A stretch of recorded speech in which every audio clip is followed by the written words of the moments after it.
Salam sejahtera bagi kita semua. Coba amati video singkat di atas.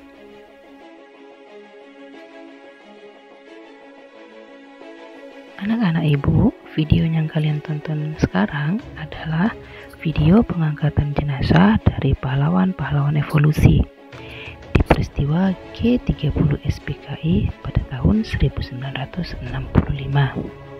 Peristiwa ini masuk ke dalam perjuangan menghadapi desintegrasi bangsa, dan itu berkaitan dengan materi yang akan kita bahas pada hari ini.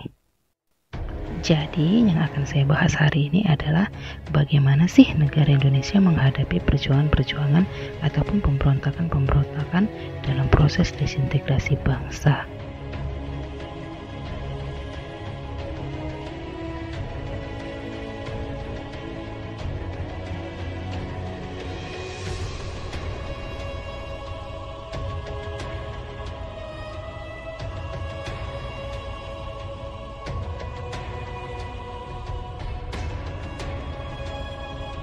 Baiklah, kita mulai dari materi sejarah kita di bab 1 yang berjudul Perjuangan Menghadapi Ancaman Desintegrasi. Nah, ada 3 di perjuangan ini. Pertama, perjuangannya melawan separatisme karena ideologi. Kedua, kita berjuang melawan separatis karena kepentingan. Dan yang ketiga, adanya separatisme karena sistem pemerintahan. Nah, ini ada 3 ya. Kemudian setiap itu ada bagiannya lagi. Kita bahas satu-satu. Pertama, separatisme karena ideologi.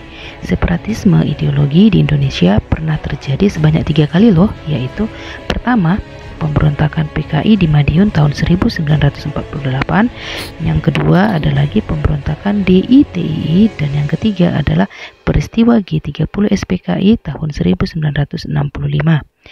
Peristiwa yang sampai sekarang menjadi misteri siapa dalang dari peristiwa tersebut. Nah, pemberontakan pertama adalah PKI Madiun tahun 1948. PKI Madiun tahun 1948 dilatar belakangi oleh karena adanya RERA. Apa itu RERA? RERA adalah rekonstruksi dan rasionalisasi dari Kabinet Muhammad Hatta, yang pada akhirnya membuat kader-kader komunis di tentara atau TNI ini berkurang, dan akhirnya orang-orang yang ada di PKI jadi baper. Gara-garanya apa? Gara-gara orang-orangnya dia banyak gak jadi tentara. Seperti itu. Nah, kapan terjadinya? Itu terjadi pada tanggal 18 September 1948. Tujuannya apa tuh? Tujuannya tidak lain adalah untuk mendirikan negara baru dengan nama Negara Republik Soviet Indonesia. Kira-kira siapa sih yang baper itu? Nah, pertama ada Amir Syarifuddin, mantan Perdana Menteri Indonesia yang kedua. Dia bikin geng yang namanya FDR, yaitu Front Demokrasi Rakyat. Setelah digulingkan dari jabatannya dia sebagai Perdana Menteri, kemudian dia membentuk FDR. Kemudian ada MUSO. MUSO ini bersifat PKI atau Partai Komunis Indonesia. Bagaimana nih para pemberontak-pemberontak ini di tangan pemerintah kita pada saat itu? Apakah pemerintah kita diam saja? Tentu tidak. Ya anak-anak ibu, pemerintah kita pada saat itu melakukan beberapa upaya penumpasan dengan sebuah operasi militer yang bernama Gerakan Operasi Militer 1 atau GOM 1 yang dipimpin oleh Kolonel Gatot Subroto dan Kolonel Sungkono. Nah, selanjutnya kita membahas tentang Darul Islam Tentara Islam Indonesia atau lebih disingkat dengan DITII. Nah, si DITII ini ada rumusnya nih agar kita dapat hafal, bukan hafal sih, tapi setidaknya mudah diingat. Kamusnya adalah K, kamu dihajar. Apa sih singkatan dari K, kamu dihajar ini? Oke, kita bahas satu-satu ya. Untuk memecahkan misteri ini, saya jadikan tabel di bawah ini, yaitu who dan where. Maksudnya adalah siapa orangnya, yang dari DITII, where itu kapan, why itu mengapa bisa terjadi, dan latar belakang dari permasalahan itu apa, dan bagaimana akhirnya cara penumpasan daripada DITII tersebut. K yang pertama itu adalah Kartosuwiryo dari Jawa Barat, karena dialah yang pertama melakukan pemberontakan ini.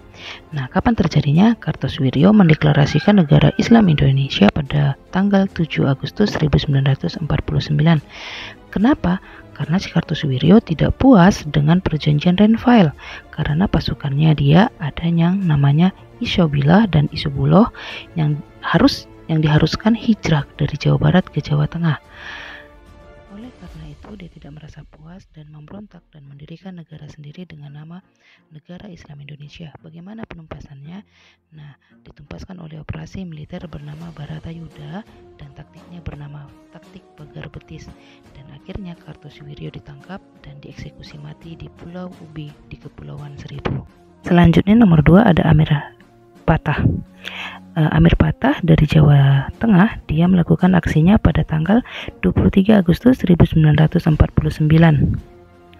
Gara-gara apa? Dia punya ideologi yang sama, yaitu ingin mendirikan negara Islam seperti Kartosuwiryo. Nah, kemudian si Amir Patah ini juga dia punya geng, nama gengnya Marapi Merbabu Kompleks. Setelah itu, bagaimana cara atau proses penumpasannya? Si Amir Patah ini ditumpas dengan cara operasi militer dengan nama Gerakan Benteng Negara. Nah, yang ketiga ada Kamo, yaitu Kahar Muzakar. Kahar Muzakar berasal dari Makassar. Kahar Muzakar melakukan pemberontakan pada tanggal 7 Agustus 1943.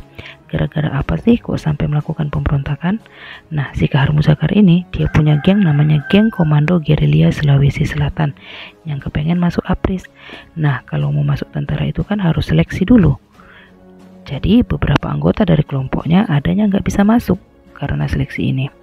Nah, dia kecewa dong. Dia lebih memilih pasukan-pasukannya itu masuk ke Tentara Islam Indonesia atau TII di bawah pimpinan Kartosuwiryo. Selanjutnya, bagaimana geng Kahar Muzakar ini ditumpaskan? Dibentuklah operasi militer tumpas untuk menumpaskan Kahar Muzakar. Seperti itu ya anak-anak ibu. Setelah Kahar Muzakar, selanjutnya ada Daud Biryo dari Aceh. Daud Biryo dari Aceh melakukan pemberontakan pada tanggal 20 September 1953. Kira-kira gara-gara apa ya dia melakukan pemberontakan? Nah, ini dia beda sendiri, bukan karena pengen masuk tentara atau apa, tapi gara-gara si Aceh ini diturunkan statusnya yang asalnya provinsi dijanjikan sama Presiden Soekarno, pada saat itu dia cuma dijadikan keresidenan doang di bawah Sumatera Utara. Gak puas dong Aceh, apalagi Aceh kan sebenarnya wilayah yang sangat membantu sekali ya kepada Indonesia. Nah, kemudian setelah itu Aceh melakukan pemberontakan. Nah, ditumpaskannya ini beda loh dengan yang lain. Dia nggak pakai operasi militer atau dengan cara kekerasan atau apapun, tapi dia pakai yang namanya MKRA, yaitu Musyawarah Kemerdekaan Rakyat Aceh. Jadi diomongi baik-baik, dimusyawarahkan, dan pada akhirnya disepakatilah Aceh menjadi provinsi lagi dan tidak berlanjutlah Darul Islam atau Tentara Islam Indonesia di Aceh. Yang terakhir ada I Hajar. Siapa sih I Hajar ini? I Hajar adalah Ibnu Hajar dari Kalimantan Selatan. Dia melakukan pemberontakan pada sekitar Oktober 1950. Gara-gara apa ya kok melakukan pemberontakan ini? Gara-gara dia baper karena dia adalah salah satu anggota dari Angkatan Laut Republik Indonesia.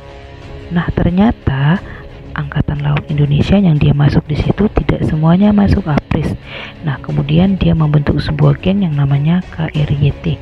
Geng ini baper sekali ya anak-anak ibu. Geng ini singkatan dari Kesatuan Rakyat yang Tertindas. Wow, baper sekali ya nama gengnya. Nah, proses disintegrasi ini membuat onar di Kalimantan Selatan dan akhirnya dibasmi dengan operasi militer yang dilakukan pada Juli 1963.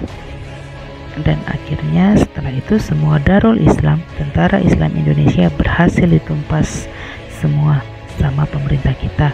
Ya walaupun masih ada sel-sel kecilnya, tapi ya kemarin di awal Agustus 2019 orang-orang DITII pada menyerahkan diri semua dan disumpah oleh Wiranto, menteri kita. Sampai di sini dulu materi kita.